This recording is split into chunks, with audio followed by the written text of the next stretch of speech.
በስመ አብ ወወልድ ወመንፈስ ቅዱስ አህዱ አምላክ። የዮሐንስ ወንጌል ምዕራፍ 7። ከዚህ በኋላም ጌታችን ኢየሱስ በገሊላ ይመላለስ ነበረ። ወደ ይሁዳ ምድርም ሊሄድ አልወደደም፣ አይሁድ ሊገድሉት ይሹ ነበርና። የአይሁድም የዳስ በዓላቸው ደርሶ ነበር። ወንድሞቹም ጌታችን ኢየሱስን እንዲህ አሉት፣ ደቀ መዛሙርትህ የምትሠራውን ሥራህን እንዲያዩ ከዚህ ወጥተህ ወደ ይሁዳ አገር ሂድ። ሊገለጥ ወዶ ሳለ በስውር አንዳች ነገር የሚያደርግ ማንም የለምና። አንተ ግን ይህን የምታደርግ ከሆነ ራስህን ለዓለም ግለጥ። ወንድሞቹ ገና አላመኑበትም ነበርና። ጌታችን ኢየሱስም እንዲህ አላቸው፣ ጊዜ ገና አልደረሰም፣ የእናንተ ጊዜ ግን ዘወትር የተዘጋጀ ነው። ዓለም እናንተን ሊጠላችሁ አይችልም፣ እኔን ግን ይጠላኛል። ሥራው ክፉ እንደሆነ እኔ መሰክርበታለሁና። እናንተም ወደዚህ በዓል ውጡ፣ እኔ አሁን ወደዚህ በዓል አልወጣም፣ ጊዜ ገና አልደረሰምና። እርሱም እንዲህ ብሏቸው በገሊላ ቀረ። ወንድሞቹ ለበዓል ከወጡ በኋላ እርሱም ያን ጊዜ በግልጥ ሳይሆን ተሰውሮ ወጣ። አይሁድም ያ ወዴት ነው እያሉ በበዓሉ ይፈልጉት ጀመር። ሕዝቡም ስለ እርሱ ብዙ አንጎራጎሩ። ደግ ሰው ነው ያሉ ነበሩ፣ ሌሎቹ ግን አይደለም፣ ሕዝቡን ያስታል እንጂ አሉ። ነገር ግን አይሁድም በመፍራት የእርሱን ነገር ገልጦ የተናገረ አልነበረም። በበዓሉ ቀኖች እኩሌታም ጌታችን ኢየሱስ ወደ መቅደስ ወጥቶ ያስተምር ጀመር። አይሁድም ይህ ሳይማር መጽሐፍን እንዴት ያውቃል እያሉ ትምህርቱን አደነቁ። ስለዚህም ጌታችን ኢየሱስ መልሶ እንዲህ አላቸው፣ ትምህርቴ የላከኝ ናት እንጂ የኔ አይደለችም። ፈቃዱን ሊያደርግ የሚወድ ግን ትምህርቴ ከእግዚአብሔር ዘንድ እንደሆነች የምናገረውም ከራሴ እንዳይደለ እርሱ ያውቃል። ከራሱ የሚናገር የራሱን ክብር ይሻል፣ የላከውን ያከብር ዘንድ የሚፈልግ ግን እውነተኛ ነው፣ ሐሰትም የለበትም። ሙሴ ኦሪትን ሰጥቷችሁ የለምን? ከእናንተ አንዱስ እንኳ ኦሪትን የሚያደርግ የለም። እንግዲህ ልትገድሉኝ ለምን ትሻላችሁ? ሕዝቡም ጋኔን አለብህን? ማን ሊገድልህ ይሻል ብለው መለሱለት። ጌታችን ኢየሱስም መልሶ አላቸው፣ አንድ ሥራ ሠራሁ፣ ሁላችሁም አደነቃችሁ። ስለዚህ ሙሴ ግዝረትን ሰጥቷችሁ ነበር። ነገር ግን ከአባቶች ናት እንጂ ከሙሴ አይደለችም። በሰንበትም ሰውን ትገዝሩታላችሁ። የሙሴ ሕግ እንዳይሻር ሰው በሰንበት የሚገዘር ከሆነ እንግዲያ ሰውን ሁለንተናውን በሰንበት ባድ ነው። ለምን ትነቅፉኛላችሁ? የእውነት ፍርድ ፍረዱ እንጂ ለሰው ፊት በማድላት አትፍረዱ። ከኢየሩሳሌም ሰዎችም እንዲህ የሚሉ ነበሩ፣ ይህ አይሁድ ሊገድሉት የሚሹት አይደለምን? እነሆ እርሱ በገሃድ ይናገራል፣ እነርሱ ግን ምንም የሚሉት የለም። ይህ በእውነት ክርስቶስ እንደሆነ ምናልባት አለቆች አውቀው ይሆን? ነገር ግን ይህን ከየት እንደሆነ እናውቃለን። ክርስቶስ በሚመጣበት ጊዜስ ከወዴት እንደሆነ ማንም አያውቅም። ጌታችን ኢየሱስም በመቅደስ ሲያስተምር ቃሉን ከፍ አድርጎ እንዲህ አለ፣ እኔን ታውቁኛላችሁ፣ ከወዴትም እንደሆንኩ ታውቃላችሁ። እኔ ራሴ የመጣሁ አይደለሁም፣ ነገር ግን እናንተ የማታውቁት የላከኝ እውነተኛ አለ። እኔ ግን አውቀዋለሁ፣ እኔ ከእርሱ ነኝና እርሱም ልኮኛልና። ስለዚህ ሊይዙት ወደው ነበር፣ ነገር ግን እጁን በእርሱ ላይ ያነሳ የለም፣ ጊዜው ገና አልደረሰም ነበርና። ከሕዝቡም ብዙዎች አመኑበትና በእውኑ ክርስቶስ በሚመጣበት ጊዜ ይህ ሰው ካደረገው ታምራት የሚበልጥ ያደርጋልን አሉ። ፈሪሳውያንም ሕዝቡ በእርሱ ምክንያት እንዳጉረመረሙ ሰሙ። የካህናት አለቆችና ፈሪሳውያንም ይይዙት ዘንድ ሎሌዎቻቸውን ላኩ። ጌታችን ኢየሱስም እንዲህ አላቸው፣ ጥቂት ቀን አብሬያችሁ እኖራለሁ፣ ከዚህም በኋላ ወደ ላከኝ እሄዳለሁ። ተሹኛላችሁ፣ አታገኙኝምም። እኔ ወደሚሄድበትም እናንተ መምጣት አትችሉም። አይሁድም እርስ በርሳቸው እንዲህ አሉ፣ እኛ ልናገኘው የማንችል ይህ ወዴት ይሄዳል? ወይስ የግሪክን ሰዎች ለማስተማር በግሪክ ሀገር ወደ ተበተኑት ይሄዳልን? ተሹኛላችሁ፣ አታገኙኝምም። እኔ ወደሚሄድበት እናንተ መምጣት አትችሉም የሚለን ይህ ነገር ምንድን ነው? በኋለኛይቱ በታላቋ የበዓል ቀንም ጌታችን ኢየሱስ ቆመና ድምፁን ከፍ አድርጎ እንዲህ አለ፣ የተጠማ ወደ እኔ ይምጣና ይጠጣ። በእኔም የሚያምን መጽሐፍ እንደተናገረ የሕይወት ውሃ ወንዝ ከሆዱ ይፈልቃል። ይህንም የሚያምኑበት ሰዎች ይቀበሉት ዘንድ ስላላቸው ስለ መንፈስ ቅዱስ ተናገረ። ጌታችን ኢየሱስ ገና ስላልከበረ መንፈስ ቅዱስ ገና አልወረደም ነበርና። ከሕዝቡም ብዙ ሰዎች ይህን ነገር ሰምተው በእውነት ይህ ነቢይ ነው አሉ። ክርስቶስ ነው ያሉም አሉ። እኩሌቶቹም እንዲህ አሉ፣ በእውኑ ክርስቶስ ከገሊላ ይወጣልን? መጽሐፍ ክርስቶስ ከዳዊት ዘርና ከዳዊት ከተማ ከቤተልሔም ይመጣል ይል የለምን? ስለ እርሱም ሕዝቡ እርስ በርሳቸው ተለያዩ። ከእነርሱም ሊይዙት የወደዱ ነበሩ፣ ነገር ግን በእርሱ ላይ እጁን ያነሳ የለም። ሎሌዎቹም ወደ ካህናት አለቆችና ወደ ፈሪሳውያን ተመለሱ። እነርሱም ያላመጣችሁት ለምንድን ነው አሏቸው። ሎሌዎቻቸውን መልሰው ያ ሰው እንደተናገረው ያለ ከቶ ሰው አልተናገረም አሏቸው። ፈሪሳውያንም መልሰው እንዲህ አሏቸው፣ እናንተም ደግሞ ተሳሳታችሁን? ከአለቆች ወይም ከፈሪሳውያን ያመነበት አለን? ኦሪትን ከማያውቁ ከእነዚህ ስሑታን ሕዝብ በቀር እነርሱም የተረገሙ ናቸው። ከእነርሱም አንዱ ቀድሞ በሌሊት ወደ ጌታችን ኢየሱስ የሄደው ኒቆዲሞስ እንዲህ አላቸው፣ ሕጋችን አስቀድሞ ሳይሰማ የሠራውንም ሳያውቅ በሰው ይፈርዳልን? ሳይሰማ የሠራውንም ሳያውቅ በሰው ይፈርዳልን? እነርሱም መልሰው አንተም ደግሞ ከገሊላ ነህን? ከገሊላ ነቢይ እንደማይነሳ መርምርና እይ አሉት። ሁሉም እያንዳንዳቸው ወደ ቤታቸው ሄዱ። የዮሐንስ ወንጌል ምዕራፍ 8። ጌታችን ኢየሱስም ወደ ደብረ ዘይት ሄደ። በጠዋትም ገስግሶ ዳግመኛ ወደ ቤተ መቅደስ ገባ። ሕዝቡም ሁሉ ወደ እርሱ ተሰበሰቡ። እርሱም ተቀምጦ ያስተምራቸው ጀመር። ጻፎችና ፈሪሳውያንም በዝሙት የተያዘች ሴት ወደ እርሱ አምጥተው በመካከል አቆሟት። እንዲህም አሉት፣ መምህር ሆይ ይህችን ሴት ስታመነዝር አግኝተን ያዝናት። እንደዚችም ያለችው በድንጋይ እንድትደበደብ ሙሴ በኦሪት አዘዘን። እንግዲህ አንተ ስለ እርሷ ምን ትላለህ? በእርሱም ላይ ምክንያት ሊያገኙ ሲፈትኑት ይህን አሉ። ጌታችን ኢየሱስም ጎንበስ ብሎ በጣቱ በምድር ላይ ጻፈ። ብዙ ጊዜ መላልሰው በጠየቁት ጊዜም ዓይኖቹን አንስቶ ከእናንተ ኃጢአት የሌለበት አስቀድሞ ድንጋይ ይጣልባት አላቸው። ዳግመኛም ጎንበስ ብሎ በጣቱ በምድር ላይ ጻፈ። እነርሱ ግን ይህን በሰሙ ጊዜ ሕሊናቸው ወቅሷቸው ከሽማግሌዎች ጀምሮ እስከ ኋለኞቹ ድረስ አንዳንድ እያሉ ወጡ። ጌታችን ኢየሱስም ብቻውን ቀረ። ሴትዮይቱም በመካከል ቆማ ነበር።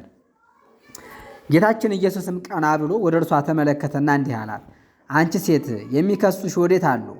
እርሷም ጌታ ሆይ የማየው የለም ብላ መለሰችለት።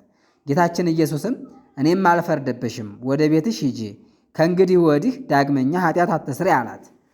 ዳግመኛም ጌታችን ኢየሱስ የዓለም ብርሃን እኔ ነኝ፣ የሚከተለኝ የሕይወት ብርሃንን ያገኛል እንጂ በጨለማ ውስጥ አይመላለስም ብሎ ተናገራቸው። ፈሪሳውያንም አንተ ስለ ራስህ ትመሰክራለህ፣ እንግዲያስ ምስክርነት እውነት አይደለም አሉት። ጌታችን ኢየሱስም መልሶ እንዲህ አላቸው፣ እኔ ስለ ራሴ ብመሰክርም ምስክርነቴ እውነት ነው፣ ከየት እንደመጣሁ ወዴት እንደሚሄድም አውቃለሁና። እናንተ ግን ከየት እንደመጣሁ ወዴት እንደሚሄድም አታውቁም። እናንተ ሥጋዊ ፍርድን ትፈርዳላችሁ፣ እኔ ግን በማንም አልፈርድም። እኔ ብፈርድም እውነትን እፈርዳለሁ፣ እኔና የላከኝ አብ ነን እንጂ አንድ ብቻዬን አይደለሁምና። የሁለት ሰዎች ምስክርነት የታመነ እንደሆነ በሕጋችሁ ተጽፏል። እኔ ስለ ራሴ ምስክር ነኝ፣ የላከኝ አብም ይመሰክርልኛል። እነርሱም አባት የት ነው አሉት። ጌታችን ኢየሱስም እኔን አታውቁም፣ አባቴንም አታውቁም። እኔንስ ብታውቁ አባቴንም ባወቃችሁት ነበር ብሎ መለሰላቸው። ጌታችን ኢየሱስም በቤተ መቅደስ ሲያስተምራቸው በሙዳየ ምጽዋት አጠገብ ይህን ተናገራቸው። ነገር ግን አልያዙትም፣ ጊዜው ገና አልደረሰም ነበርና። ዳግመኛም ጌታችን ኢየሱስ እኔ እሄዳለሁ፣ ትሹኛላችሁም፣ ነገር ግን አታገኙኝም፣ በኃጢአታችሁም ትሞታላችሁ፣ እኔ ወደሚሄድበትም እናንተ መምጣት አይቻላችሁም አላቸው። አይሁድም እኔ ወደሚሄድበት እናንተ መምጣት አትችሉም የሚለን እርሱ ራሱን ይገድል ይሆን እንጃ አሉ። እርሱም እንዲህ አላቸው፣ እናንተስ ከታች ናችሁ፣ እኔ ግን ከላይ ነኝ። እናንተ ከዚህ ዓለም ናችሁ፣ እኔ ግን ከዚህ ዓለም አይደለሁም። እነሆ በኃጢአታችሁ ትሞታላችሁ እንዳልኋችሁ እኔ እንደሆንኩ ባታምኑ በኃጢአታችሁ ትሞታላችሁ። እነርሱም አንተ ማነህ አሉት። ጌታችን ኢየሱስም እንዲህ አላቸው፣ በመጀመሪያ ነግሬያችኋለሁ። ስለ እናንተ የምናገረውና የምፈርደው ብዙ አለኝ፣ የላከኝም እውነተኛ ነው። እኔ በእርሱ ዘንድ የሰማሁትን ለዓለም እናገራለሁ። ነገር ግን ስለ አብ እንደነገራቸው አላስተዋሉም። ጌታችን ኢየሱስም እንዲህ አላቸው፣ የሰውን ልጅ ከፍ ከፍ ባደረጋችሁት ጊዜ እኔ እንደሆንኩ ያን ጊዜ ታውቃላችሁ። አባቴ እንዳስተማረኝም እንዲሁ እናገራለሁ እንጂ የምናገረው ከኔ አይደለም። የላከኝም ከኔ ጋር አለ። አብ ብቻዬን አይተወኝም፣ እኔም ዘወትር ደስ የሚያሰኘውን አድርጋለሁ። ይህንም በተናገረ ጊዜ ብዙዎች በእርሱ አመኑ። ጌታችን ኢየሱስም ያመኑበትን አይሁድ እንዲህ አላቸው፣ እናንተም በቃሌ ጸንታችሁ ብትኖሩ በእውነት ደቀ መዛሙርቴ ናችሁ፣ እውነትንም ታውቋታላችሁ፣ እውነትም አርነት ታወጣችኋለች። እነርሱም መልሰው እኛ የአብርሃም ዘር ነን፣ ከሆነ ጀምሮ ለማንም ከቶ ባሮች አልሆንም፣ እንግዲህ እንዴት አርነት ትወጣላችሁ ትለናለህ አሉት። ጌታችን ኢየሱስም መልሶ እንዲህ አላቸው፣ እውነት እውነት እላቸዋለሁ ኃጢአትን የሚሠራ ሁሉ የኃጢአት ባሪያ ነው።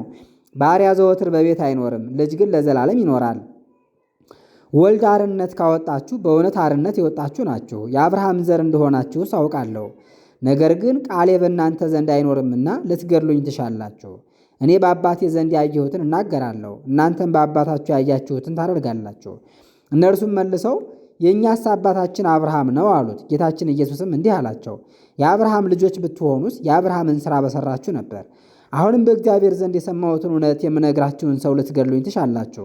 አብርሃምስ እንዲህ አላደረገም፣ እናንተ ግን የአባታችሁን ሥራ ትሠራላችሁ። እነርሱም እኛ ከዝሙት አልተወለድንም፣ ነገር ግን አንድ አባት አለን፣ እርሱም እግዚአብሔር ነው አሉት። ጌታችን ኢየሱስም እንዲህ አላቸው፣ እግዚአብሔር አባታችሁ ቢሆንስ እኔም በወደዳችሁኝ ነበር። እኔ ከእግዚአብሔር ዘንድ ወጥቼ መጥቻለሁና እኔ በገዛ እጄ የመጣሁ አይደለሁም፣ እርሱ ላከኝ እንጂ። እንግዲህ ቃሌን ለምን አታስተውሉም? ቃሌን መስማት ስለማትችሉ ነው። እናንተስ ከአባታችሁ ከሰይጣን ናችሁ፣ የአባታችሁንም ፈቃድ ልታደርጉ ትወዳላችሁ። እርሱ ከጥንት ጀምሮ ነፍሰ ገዳይ ነው፣ በእውነትም አይቆምም፣ በእርሱ ዘንድ እውነት የለምና። ሐሰትንም በሚናገርበት ጊዜ ከራሱ አንቅቶ ይናገራል፣ ሐሰተኛ ነውና የሐሰትም አባት ነውና። እኔ ግን እውነትን እናገራለሁና አታምኑኝም። ስለ ኃጢአት ከእናንተ የሚወቅሰኝ ማን ነው? እኔ እውነት የምናገር ከሆንኩ ለምን አታምኑኝም? ከእግዚአብሔር የሆነ የእግዚአብሔርን ቃል ይሰማል። ስለዚህ እናንተ አትሰሙኝም፣ ከእግዚአብሔር አይደላችሁምና። አይሁድም አንተ ሳምራዊ እንደሆንክ ጋኔንም እንዳለብህ መናገራችን በሚገባ አይደለምን ብለው ጠየቁት። ጌታችን ኢየሱስም መልሶ እንዲህ አላቸው፣ እኔ አባቴን አከብራለሁ እንጂ ጋኔን የለብኝም፣ እናንተ ግን ትንቁኛላችሁ።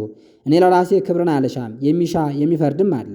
እውነት እውነት እላችኋለሁ፣ ቃሌን የሚጠብቅ ለዘላለም ሞትን አይቀምስም። አይሁድም እንዲህ አሉት፣ አሁን ጋኔን እንዳለብህ አወቅን። አብርሃምንስ እንኳ ሞቷል፣ ነቢያትም ሞተዋል፣ አንተ ግን ቃሌን የሚጠብቅ ለዘላለም ሞትን አይቀምስም ትላለህ። በውኑ ከሞተው ከአባታችን ከአብርሃም አንተ ትበልጣለህን? ነቢያትም ሞቱ፣ ራስህን ማን ታደርጋለህ? ጌታችን ኢየሱስም መልሶ እንዲህ አላቸው፣ እኔ ራሴን ባከብር ክብሬ ምንም አይጠቅመኝም። የሚያከብረኝስ እናንተ አምላካችን የምትሉት አባቴ አለ። እናንተም አታውቁትም፣ እኔ ግን አውቀዋለሁ። አላውቀውም ብልም እንደናንተ ሐሰተኛ ሆናለሁ። እኔ አውቀዋለሁ፣ ቃሉንም እጠብቃለሁ። አባታችሁ አብርሃም የኔን ቀን ያይ ዘንድ ተመኘ፣ አይቶም ደስ አለው። አይሁድም ገና 50 ዓመት ያልሞላህ እንዴት አብርሃምን አየህ አሉት። ጌታችን ኢየሱስም እውነት እውነት እላችኋለሁ አብርሃም ሳይወለድ እኔ አለሁ አላቸው። ሊደበድቡትም ድንጋይ አነሱ። ጌታችን ኢየሱስ ግን ተሰወራቸው፣ ከቤተ መቅደስም ወጣ፣ በመካከላቸውም አልፎ ሄደ። ምዕራፍ 9 ከዚያም ሲያልፍ ዕውር ሆኖ የተወለደውን ሰው አየ። ደቀ መዛሙርቱም መምህር ሆይ ይህ ሰው ዕውር ሆኖ የተወለደው በማን ኃጢአት ነው? በራሱ ነውን ወይስ በወላጆቹ ብለው ጠየቁት። ጌታችን ኢየሱስም እንዲህ አላቸው፣ የእግዚአብሔር ሥራ ሊገለጥበት ነው እንጂ እርሱ አልበደለም፣ ወላጆቹም አልበደሉም። ነገር ግን ቀን ሳለ የላከኝን ሥራ ልሠራ ይገባኛል። ማንም ሥራ ሊሠራ የማይችልባት ሌሊት ትመጣለችና። በዓለም ሳለሁ የዓለም ብርሃን እኔ ነኝ። ይህንም ብሎ በምድር ላይ ምራቁን እንትፍ አለ። በምራቁም ጭቃ አድርጎ የዕውሩን ዓይኖች ቀባው። እንዲህም አለው፣ ሂድና በሰሊሆም መጠመቂያ ታጠብ። ትርጓሜውም የተላከ ማለት ነው። ሄዶም ታጠበና እያየ ተመለሰ። ጎረቤቶቹና ቀድሞ የሚያውቁት ሲለምንም ያዩት የነበሩት ግን ይህ በመንገድ ተቀምጦ ይለምን የነበረው አይደለምን አሉ። አይደለም አሉ። ይህ እርሱ ነው ያሉ አሉ። ሌሎችም አይደለም ይመስለዋል እንጂ አሉ። እርሱ ራሱ ግን እኔ ነኝ አለ። እነርሱም ዓይኖችህ እንዴት ተገለጡ አሉት። እርሱም መልሶ ኢየሱስ የሚባለው ሰው በምራቁ ጭቃ አድርጎ ዓይኖቼን ቀባኝና ሄደህ በሰሊሆም ውሃ ታጠብ አለኝ። ሄጄም ታጠብኩና አየሁ አላቸው። አይሁድም ሰውየው የት አለ አሉት። እርሱም አላውቅም አላቸው። ያን ዕውር ሆኖ የተወለደውንም ሰው ወደ ፈሪሳውያን ወሰዱት። ጌታችን ኢየሱስ በምራቁ ጭቃ አድርጎ ዓይኖቹን ያበራበት ቀን ሰንበት ነበርና፣ ፈሪሳውያንም እንዴት እንዳየ ዳግመኛ ጠየቁት። እርሱም በምራቁ ጭቃ አድርጎ በዓይኖቼ አኖረው፣ ታጥቤም አየሁ አላቸው። ከፈሪሳውያንም አንዳንዶች ይህ ሰው ከእግዚአብሔር አይደለም፣ ሰንበትን አያከብርምና አሉ። ሌሎቹ ግን ኃጢአተኛ ሰው እንዲህ ያለ ታምራት ማድረግ እንዴት ይችላል አሉ። እርስ በርሳቸውም ተለያዩ። ዳግመኛም ዕውሩን አንተ ስለ እርሱ ምን ትላለህ? ዓይኖችህን ከፍቶልሃልና አሉት። እርሱም ነቢይ ነው አላቸው። አይሁድም የዚያን ያየውን ሰው ወላጆች እስኪጠሩ ድረስ ዕውር ሆኖ እንደተወለደ እንዳየም አላመኑም። ዕውር ሆኖ ተወለደ የምትሉት ልጃችሁ ይህ ነውን? እንግዲህ አሁን እንዴት ያያል ብለው ጠየቋቸው። ወላጆቹም መልሰው እንዲህ አሉ፣ ይህ ልጃችን እንደሆነ ዕውር ሆኖም እንደተወለደ እናውቃለን። አሁን ግን እንዴት እንደሚያይ ዓይኖቹንም ማን እንዳበራለት አናውቅም፣ እርሱን ጠይቁት አዋቂ ነውና ስለ ራሱ መናገር ይችላልና። ወላጆቹ አይሁድን ስለፈሩ ይህን አሉ። እርሱ ክርስቶስ ነው ብሎ በእርሱ የሚያምን ቢኖር ከምኵራብ ይውጣ ብለው ለአይሁድ ተስማምተው ነበርና፣ ስለዚህም ወላጆቹ አዋቂ ነውና እርሱን ጠይቁት አሉ። ዕውር የነበረውንም ሰው ዳግመኛ ጠርተው ሂድ፣ ለእግዚአብሔር ምስጋና አቅርብ፣ ይህ ሰው ኃጢአተኛ እንደሆነ እኛ እናውቃለን አሉት። ያም ሰው መልሶ እንዲህ አላቸው፣ እርሱ ኃጢአተኛ እንደሆነ እኔ አላውቅም። እኔ ዕውር እንደነበርኩ አሁን ግን እንደማይ ይህን አንድ ነገር ብቻ አውቃለሁ። ዳግመኛም ምን አደረገልህ? ዓይኖችንስ እንደምን አበራለህ አሉት። እርሱም መልሶ አትሰሙኝም እንጂ ነገርኳችሁ። እንግዲህ ደግሞ ምን ልትሰሙ ትሻላችሁ? እናንተም ደቀ መዛሙርቱ ልትሆኑ ትሻላችሁን? አላቸው። እነርሱም ሰደቡት፣ እንዲህም አሉት፣ አንተ የእርሱ ደቀ መዝሙር ሁን፣ እኛስ የሙሴ ደቀ መዛሙርት ነን። እግዚአብሔር ሙሴን እንደተነጋገረው እናውቃለን፣ ይህን ግን ከወዴት እንደሆነ አናውቅም። ያም ሰው መልሶ እንዲህ አላቸው፣ ከወዴት እንደሆነ አታውቁትምና ይህ እጅግ ድንቅ ነው። ነገር ግን ዓይኖችን አበራልኝ። እኛም እግዚአብሔርን የሚፈራውንና ፈቃዱን የሚያደርገውን እርሱን ይሰማዋል እንጂ ኃጥአንን እንደማይሰማቸው እናውቃለን። ዓለም ከተፈጠረ ጀምሮ ዕውር ሆኖ የተወለደውን ዓይኖች ያበራ አልተሰማም። ይህ ሰው ከእግዚአብሔር ባይሆን ኖሮ ምንም ማድረግ ባልቻለም ነበር። እነርሱም መልሰው ራስህ በኃጢአት የተወለድክ አንተ እኛን ታስተምረናለህን? አሉት። ወደ ውጭም አወጡት። ጌታችን ኢየሱስም ወደ ውጭ እንዳወጡት ሰማ። አገኘውምና አንተ በእግዚአብሔር ልጅ ታምናለህን? አለው።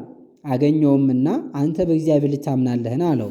ያ ሰውም አቤቱ አምንበት ዘንድ እርሱ ማን ነው ብሎ መለሰለት። ጌታችን ኢየሱስም የምታየው ካንተ ጋርም የሚነጋገረው እርሱ ነው አለው። እርሱም አቤቱ አምናለሁ ብሎ ሰገደለት። ጌታችን ኢየሱስም እኔ የማያዩት እንዲያዩ የሚያዩትም እንዲታወሩ ወደዚህ ዓለም ለፍርድ መጥቻለሁ አለው። ከፈሪሳውያንም ከእርሱ ጋር የነበሩት ይህን ሲናገር ሰምተው እኛ ደግሞ ዕውሮች ነን አሉት። ጌታችን ኢየሱስም ዕውሮችስ ብትሆኑ ኃጢአት ባልሆነባችሁም ነበር። አሁን ግን እናያለን ትላላችሁ፣ አታዩምም። ስለዚህም ኃጢአታችሁ ጸንቶ ይኖራል አላቸው። ምዕራፍ 10 ይቀጥላል። ረድኤተ እግዚአብሔር አይለየን።